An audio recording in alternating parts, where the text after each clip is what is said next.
What is poppin' fight fans, and welcome to another episode of the Mystic Hour on the MMA Island. And I got a special guest today for the first time on the show, and hopefully not the last. He fights Pedro Munhoz at UFC 258 next Saturday. He's a former CFFC champion, Ring of Combat champion, King of the Cage champion. We cannot forget all these titles he has won in his illustrious 13-year career. Bringing in the man, Jimmie El Terror Rivera in the house. What up, Jimmie? What's up, man? Thank you. I appreciate that's a great introduction. I love it. Absolutely. You deserve that, man. I know you've been doing it for such a long time. How have you been since July? We saw you fight Cody Stanman. Did they offer you another fight before that, or were you dealing with some injuries? No, it was Pedro, but I think he needed some more time. So we just, gave him more time. And then I had something personal I was dealing with, so we pushed it back like 2 more weeks. So now that we're about 8 days out tomorrow, looking forward to it. Awesome. And were you okay with COVID? You didn't catch it or anything? I got it back in March. Okay. And how did you deal with that? Quarantined for a bit, but it wasn't too bad. I was more concerned my wife got a little worse than I did. So, but we're over it. We're good. Thank God. And just chugging along, training, and getting ready for this fight. Awesome. And a lot of people have been home during this time period. Are there any activities you've been into or picked up during this time? I mean, plowing extra. I have a quad wheel plow, and we've got a lot of snow here. So I have to go back out and plow more eventually this weekend to make some space because we got 2.5 feet, and there's just nowhere to put the snow. So it's been a little tough. Obviously, we got on a little late because my Equine Bro delivery, the guy got stuck, so I had to help him out. I was told him to give me a call when he got here because I was hoping he didn't go up the driveway, but he took the challenge, and he was almost there. He was like 3/4 of the way up and got stuck. Yeah, the snow I heard has been crazy up there. And you're in New Jersey, right? Yeah. We got a lot of snow everywhere in Jersey almost. So does that make you train more at home, or do you train at Tiger Schulman's? I trained at home Monday, but I have like a nice truck that's 4x4 that I could get out. So I was able to get out Tuesday and go train, and the rest of the days to go train. But I explained to my wife, I said, I hope you don't mind staying in, because usually she drives the truck and I drive the Honda Civic.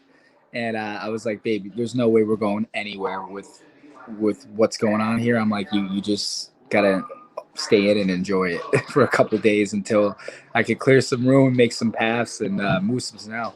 Absolutely. Hopefully that gets better. You got the rematch coming up with Pedro. You've already beaten him before, but did you take this matchup more because now he's ranked higher than you? You know what? He's one person that was available, ranked higher me, and I just said, yeah. I like the matchup. I love his style. He's stand in the pocket and throw kind of guy, and that's my favorite kind of fight. You feel that your game has improved more since you guys fought 6 years ago? I think we both improved. I don't like saying like one person improved more than the other, but I definitely, like, with my experience and stuff like that, we definitely both improved with just experience in general, and all the guys we fought.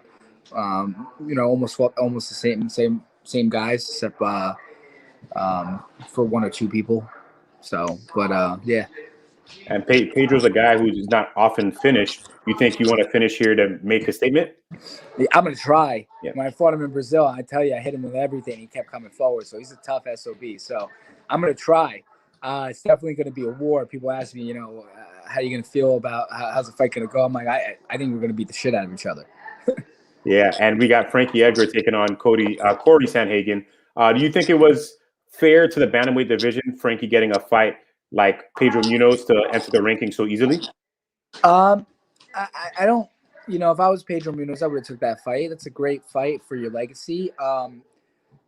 I thought Pedro won the fight, but it went the other way. I guess, it was more about volume, but Pedro had more ring control and landed more significant shots.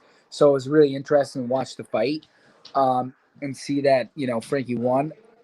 I've never watched the fight more than twice. If I watch it maybe a third time, and really be neutral about it, I guess I could figure out who won maybe, but I really thought the 2 times I did see the fight, I thought Pedro won. You know what I mean? Coming forward and just landing hard strikes compared to the volume, it's, you know, it's a big difference. So it is what it is. You kind of just got to deal with it and move forward. Yeah, and you're a New York, New Jersey guy. Is Frankie Edgar been a guy always on your radar? Like, you know what? One day I want to fight him. I got to train with him leading up to the Faber fight, and Yeah. it was great training with him. If I ever get to fight him, it'd be awesome. You know what I mean? I was asked, you know, who would you want to fight next? And then obviously, you know, as a legacy, it would be great to fight Frankie Edgar or even Aldo. That one of the two would be awesome. But can't look too far past that because I got Pedro in front of me. Yeah, and I was going to say that pending a victory, is there somebody possibly in your mind you'll call out, or the victory here is more important? Um, I'll call out. I'll kind of figure it out. Probably I have a lot of time to think to myself fight week, so I'll figure something out. Um, you know, obviously top three, I guess, would have to be Edgar, Aldo, or the winner of Sterling and Jan. You know, that'd be awesome. You know, fight whoever the champ is. But I'll have time fight week to just chill and hang out and figure out what I want to say to the mic. So when I watched that fight with you and Peter Yan, I actually had you winning. Did you feel that you won that fight against him too? You know what? I relaxed the first two rounds. I relaxed like the last 10, 15 seconds. So I learned a hard lesson of fight to the bell. You know what I mean? Always to the bell. Um, I definitely think I thought I was beating him, but the fact that the judges gave it to him because of a flash knockdown, the first and the second, was a little tough. I mean, the third round could have went either way. I think we were going back and forth the third round, but the first two rounds for 4 minutes and like 40 seconds, 45 seconds, I did what I wanted to. You know, he caught me with a couple of good shots here and there, but it was more like me just putting on a clinic until I got to relax at the end. But again, I don't blame anybody else except for myself for making that mistake in the fight. And it's a hard lesson learned. Unfortunately, it's a very hard lesson learned, but you learn it and you move forward. Yeah, and Aljamain's challenging him for the Bantamweight championship coming up next month. Do you think your fight exposed a lot of Peter Yan's holes? I do, but I don't think Sterling is that type of boxer that could go toe to toe with him. I think, you know, the biggest thing with Sterling is kind of what he did with me in the fight. Peter and with even with Pedro, he used his reach as an advantage, and with me, he wasn't successful with the wrestling. I don't remember the Pedro Munhoz fight how he did wrestling wise, but I know he used the reach for his advantage. And honestly, when I fought him, I cut weight. I had a good weight cut. I just didn't recover from the weight cut. So it was like the best way to explain it is like if you go out and you go train, like you go out the night before, you're up all night, you don't get any sleep, whatever it is, and then you go fight and train the next morning. How do you feel? And like you know what you have to do, you just can't do it. Like there was a certain point I was on top of Sterling and I just didn't do anything with it. So it was all like a hard lesson learned where make sure I recover after weight cuts and get plenty of rest and sleep. And I just felt tired in the fight, not physically, but more mentally. Yeah, and do you have a prediction for that fight coming up? If Sterling could get him down, he's winning. But if he can't, it's going to be tough. I mean, it's a 5-round fight, and I feel like Jan has pretty good wrestling. If I was Jan, I'd be working wrestling defense, and I feel like he'll walk right through whatever Sterling throws. He's very unorthodox, Sterling, what he throws, but I think if Jan gets out the takedown, he's winning the fight. You think Jan wants the American Top Team to get that wrestling experience or help? I don't know. I think it's more has to do with him not being able to go to Thailand. I don't think it has to do anything with that. I think it's just with the pandemic, he can't travel out. Yeah. He's in the States, so he had to go somewhere. And Top Team's a good spot to go. I mean, there's a lot of good guys. I don't know who he's training with. I heard he went to Top Team. But, you know, there's a lot of good guys for him to go there and train with, so it kind of works to his advantage. Absolutely. And if we can go back just a little bit, you were in Bellator a couple of times. Did you never want to face the Eduardo Dantas, the 135-pound champions at that time? You know what? I got the call for the UFC and Bellator at the time. I don't know if they were. I just, I don't know if I got a call for Bellator or the manager at my time spoke to them. I was kind of more focused on beating the UFC. Now, I mean, I love fighting for the UFC, so I don't think I would want to be. Actually, I don't say anything. I don't know. I'm just focused on my fights I got on my contract and see what happens next. Wherever I land is where I land, and if I land somewhere like Bellator or PFL or something like that, it's just because it's for my benefit. At the end of the day, no one's going to look out for yourself except for yourself, and if it's something like that, it's just really because it'll benefit more. Just like Eddie Alvarez going to ONE, Yeah. he had a great contract going to ONE. He had to in order to leave the UFC. They also pay you monthly too at ONE, which is pretty cool. The travel is crazy because you're going away to Asia, but again, you have two organizations like the UFC or ONE. If they're going to do a crazy deal that's better than the UFC, it is what it is. You know what I mean? You can't say no to it. So I don't disagree with anything. It's a business at the end of the day. UFC makes fights that is better for business than it is for the fighters. So I don't disagree with him. It's business 101. I don't care. I would do the same thing for myself. If I got a better business deal somewhere else, I would have to take it. If the UFC is going to offer me a better deal than Bellator, let's say, I'm going to go with the UFC. So whatever deal is the best.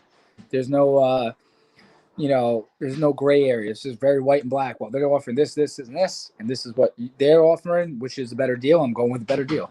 That's it. Absolutely. And you were on the Ultimate Fighter prelims before. What was the biggest thing you learned from that experience? Training. I didn't train right. I try to get big for 145 instead of just being in really good shape. So that's one of the things I learned from it. And if I would have changed my regimen, my training, I would have done a lot better. That second round going into, I was kind of tired. I was taking advantage. I was fighting at 45 instead of 35. And I could just tell, like, I've been in better shape. And I wasn't as good a shape as I usually was. And, just because I could be bigger doesn't mean I was eating not as great as I should have too. So it was a learning curve. I think a lot of the times I learned was the hard way. You learn from it and you just move forward. I did have a great round against Dennis Bermudez, and my coach was watching. He's like, "You sure you lost this fight?" Because the first round was unbelievable. Then I was like, "Just watch the second round." And I just, you know what? Too is I got caught in a position that I wasn't comfortable, and you could tell Dennis was freaking huge compared to me. And he got on top of me, like, wow. But it was cool. After the fight, we became friends. We actually trained with each other a couple times in general. And, shit happens. It is what it is. You just kind of like, all right, whatever. You move forward. I don't hold a grudge, and it is what it is. And then if I could train with someone afterwards, especially if you're not in my weight class, I'm all for it. Cross training is great. Probably not now with the pandemic, but I enjoy it. Yeah, and recently, I'm going to kind of tie this in. Max Holloway had a great performance against Calvin Kattar. He's recently gotten engaged, and he's in a really good relationship. You're married and you have some kids. How important is it to your career? How does it motivate you? I mean, it motivates me because I want to do well for my family, obviously, and I think it's the same thing with any fighter. They're not just fighting for themselves, but their family, people they care about. With Max, I honestly think the best thing he could do is just like drill and not spar. I feel like sometimes he takes too much damage, and I agree with sparring. Like, if you don't have to spar all the time, like when I don't have a fight, I'll drill, but I won't spar. Like, you don't want to, or I'll get around here and there, but I don't try to spar all the time. I think it's really important.